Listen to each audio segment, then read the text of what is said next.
Kining chapter 5 sa Ebanghelyo ni Mateo, murag nagtudlo ni nato sa specific nga mga paagi unsaon nga makasud gitag langit. Ganahan ba mong musud og langit? Ganahan. Maayo. Niya ang specific karong ebanghelyo ha, ningon siya kinahanglan mulabaw mo kamaayo sa mga Pariseo ug sa magtutudlo sa balaod. Mao man ni ang number 1 nga mga anti-Christ sa panahon ni Kristo. Kay mao mo gud ni sila mga leaders ug mga scholars panahon ni Kristo. Hangtod karon ni aning mga batasana, wagi siguro nanimba ron ang kuan or nagmisa baka ang pipila ka mga Pariseo karon.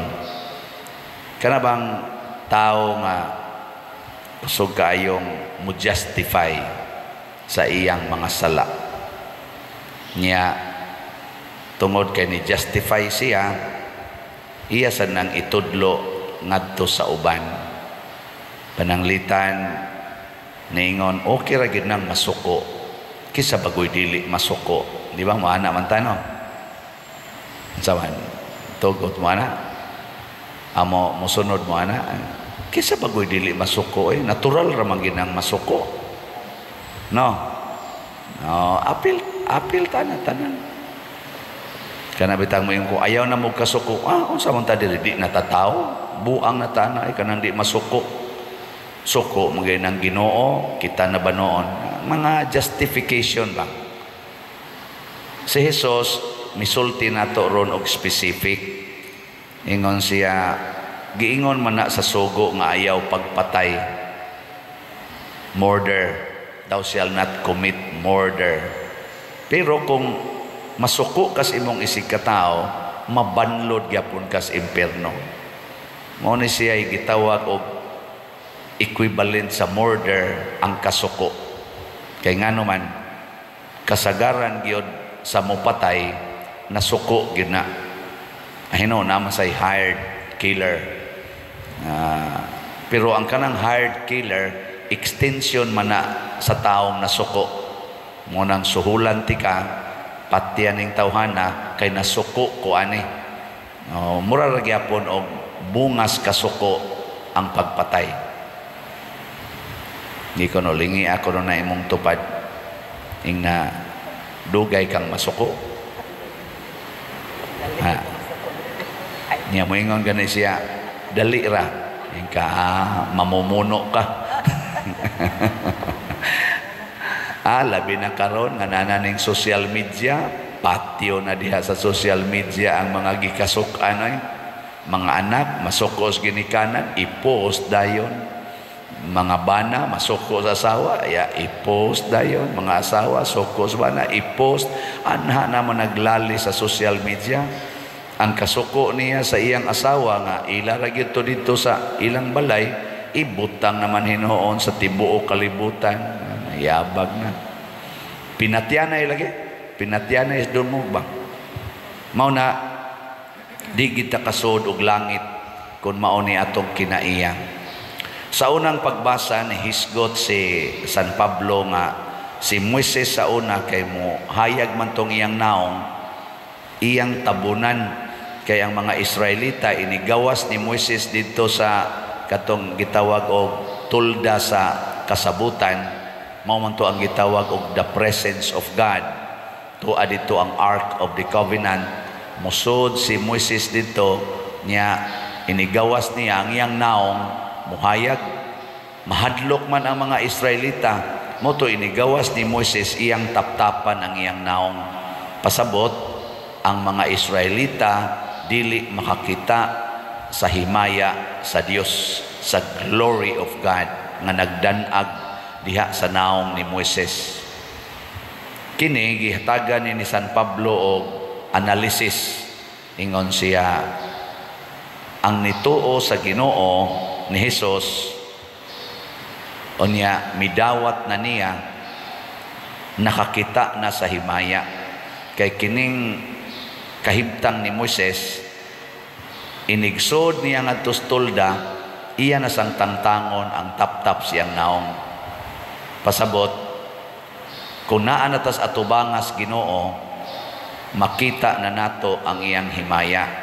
Nya kinsa maning Ginoo nga gihisgutan, ang Espiritu Santo. Kanang tao nga mosunod sa isulti sa Espiritu Santo, makakita gid na sa kahayag sa Ginoo. Kaduhang lingi sa imong tupad. Lingi Nga pangutan-a siya ing na tan-aw nimo sa kung naong nihayag. Ika no.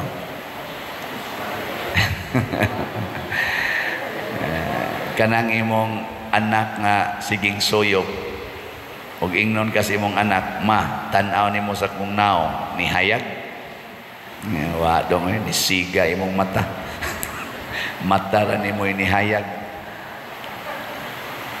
Kanang mga tao bitaw nga inigtan-aw nato, di ta kakita Ginoo. Sa tinud-anay ang problema ni nato. Kay ang imong mata gitaptapan sa matod pa diri Dios ni ining kalibutana. Ug unsa man ang number 1 nga Dios aning kalibutana? Ang garbo, self. Kana bang ang imo ra gyud makita nga ikaw ra gyud mo isakto, ikaw ra gyud tarong. Mao na ang kinaiyas mga Pariseo og sa mga magtutudlo sa balaod panahon ni Kristo. Sila ra gyud kamao nga kun musukwahi gani nila sayop na. Aw na nagyapon nato karon, maobitan ning managlalis ning atong mga magtotoo, kana mga protestante, ang atong Catholic faith defenders, ang kanini ang mga born again, magsigig lalis nya ilag yung paningkabutan pagpruiba nga sila gyud mao sakto.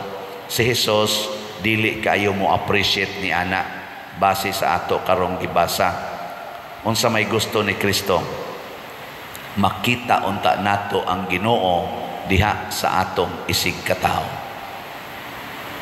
Dili unta tinaptapan ang atong mata.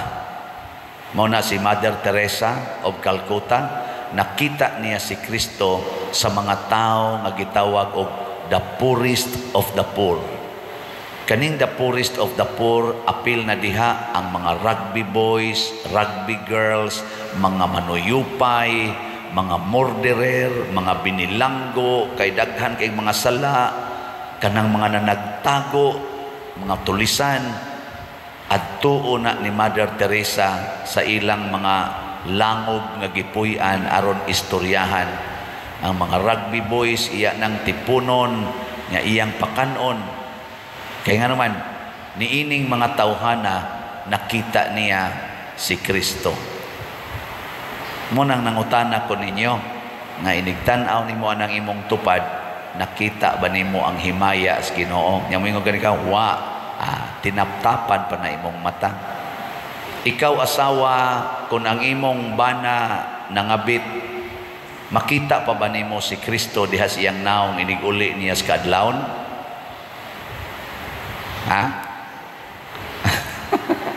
Di kay nimo makita si Kristo, ang imo ganing makita ang yawa, ang demonyo nga niuli lami kay patyon, pasabot ang imong mata gitaptapan pa. Wa pa nimo paminawa ang Espiritu Santo. O ikaw ba na ang imong asawa nakabit, gipuyo sa imong kumpare og mga 3 ka tuig, nakapanganak pagyog ka usa, nya human iuli sa inyo kay makig-uli nimo, ikaw ba na mustaman makita pa nimo si Kristo anang imong asawa agi lumluma ni pare dito? Nya ikaw munas ginhawa nimong trabaho dito sa abroad, antos anang kainit dito sa Middle East, or antos anang mga bawod nga porting dagkua, nya nang pagsakay nimo barko inig-uli ra nimo, mao ra imong madiskubrihan gihuong sa deditong pari ang imong asawa.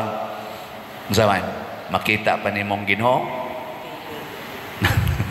Di gani kakakita gitap-tapan ang imong naong. Ikaw, nausa naman hinuna pader nga, ako naman hinuoy sadaan, ako naman hoy naidipikto.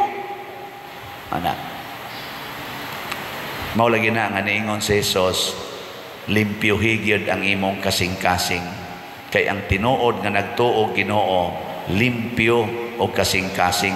Dili lang magsigig pang judge, siging judge, kung dili malimpyo ang kasing-kasing. Inikalimpyo sa atong kasing-kasing, makita nato si Kristo diha sa atong isig katao. Pananglitan sa imong asawa nga gikabit ni pare. Nya kanang imong asawa, unsa man na siya? Image and likeness of God.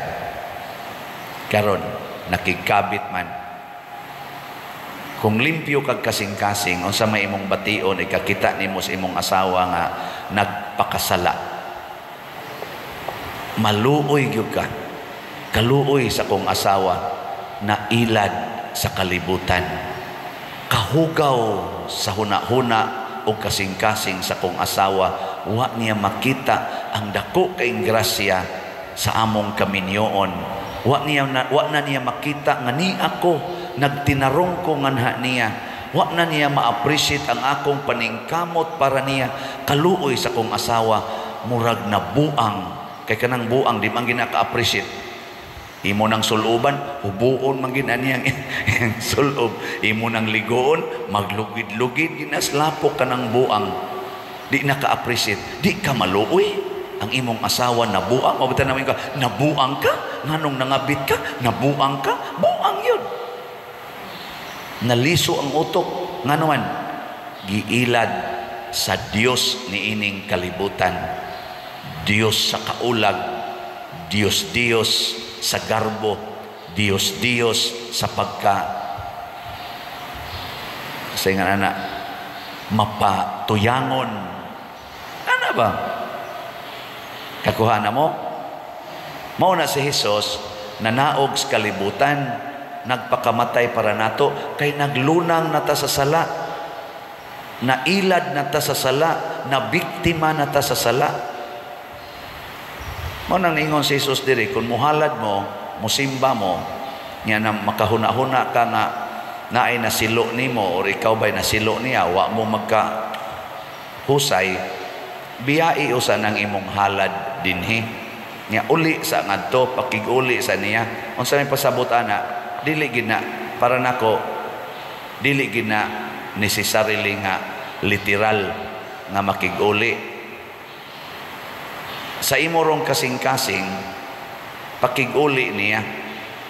Kung naakaroy tao nga dili na nimo tingugan, mingon dahil ka karon, ako na gid siyang tingugan. Niguli ron ako, mutingog na ko niya. Dawaton din as Ginoo ang atong halad. Hindi ko no be, lingi ay mong tupad. Ing na, wa karoy gi kalagutan.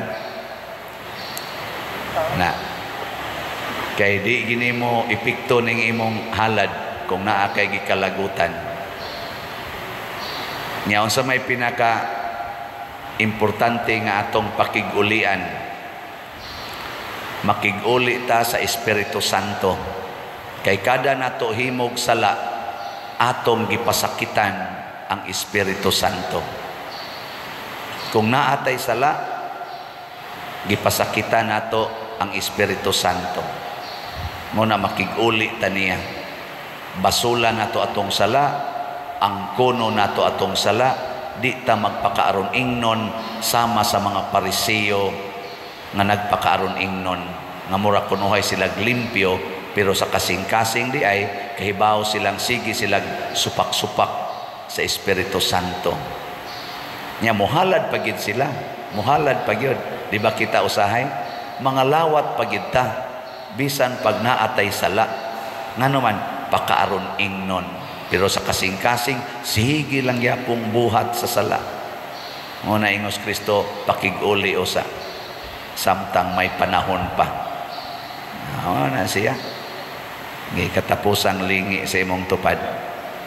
ing na mag-uli na ta ha. Ana niya iniguli nimo sa inyo katong imong gikusmod-kusmuran labi na tong bana nimong imong nang gibuwagan imo na tong adtoon dong mag-uli na ta. Maingon dito imong bana tamparuson tanong kang buanga ka uli dito ay naku hasul-hasula dire. Mauli ra pud ka. Maingon ra pud ka, Lord, at least ako gyud gipakigulian akong bana, di naman siya mauli kay mas lami man tong iyang gikatipon ron dito. Magpadayon lang kong buutan nga asawa ngadtos akong buangon nga bana. Maingon din ang Ginoo, approve, uli na ta. Di ba? Kaysa magsikay ang animal, wa gyud batasan, maupay nangabit, maupay magisog-isog, ayaw na. Mao bitaw nga kining mga tao nga naay Espiritu Santo, dili lang na sila makig-uli, manghatag pagyud.